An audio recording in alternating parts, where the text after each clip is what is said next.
whoever's in charge here," said Reinhardt, holding the young officer's eyes as he took his hat off. The officer's face darkened, but he cocked his head inside. "Sergeant! Sergeant!" A second officer pushed his way out of a crowd of people milling in the entrance. Reinhardt thought he recognized him, a man well into middle age, tall, lanky, with old-fashioned sideburns. Although, if it was him, the man used to be a lot heftier and bulkier. "Cavalry's here, Sarge," the young officer said. Reinhardt ignored him as the older officer threw his colleague a reproachful look. "Good morning, sir," he said. "What Officer Dichler means, sir, is we was about to call the the American military police. We didn't know if anyone was coming out from Kripo at this hour." "Well, some of us detectives are up and about," Reinhardt said, smiling, his voice soft. "Inspector Reinhardt, Schöneberg, Kripo Division." "Yes, sir. No offence at our surprise in seeing you, sir." "And why's that?" "Because they don't usually stir themselves for what seems like accidents or open-and-shut cases," said Dichler. "Especially not at this hour."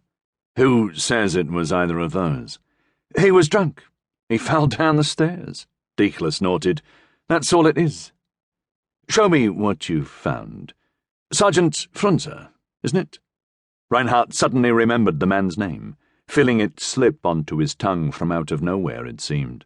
Something in the man's appearance, those old-fashioned sideburns, the accent triggering a memory of a line of struggling, sweating policemen trying to hold apart a seething mass of Nazis and communists, and Frunze reeling away with blood sheeting his cheeks, but a brown-shirted thug caught under his arm, the lout's face turning red inside the policeman's armlock as Frunze calmly recited the man's rights to him. "That it is, sir. Frunze. Very glad to see you remember, sir," he said, ignoring the way his younger colleague rolled his eyes. "This way, sir."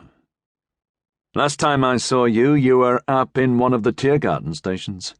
"Time's moved on a bit, sir. You go where they send you these days," Frunze replied, a quick glance at Reinhardt.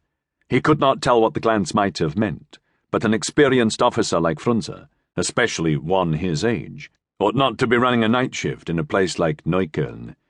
It had always been a rough neighborhood, left-wing, working class, where the cops had never been welcome, and Reinhardt did not think things had changed much as Frunze led him through the small crowd of people to the bottom of the stairs, over to where the body of a man lay, face up. The light in the entrance was a shifting mix of flashlights, candles, and lanterns held by the policemen and by the cluster of people, men, women, and children, to the side of the stairs. It made for a confusing play of shadows, but there was light enough for Reinhardt to see that the man's nose and mouth were a puffed and bruised welter of blood that fanned the bottom of his face and jaw, and had soaked into the clothes on his left shoulder.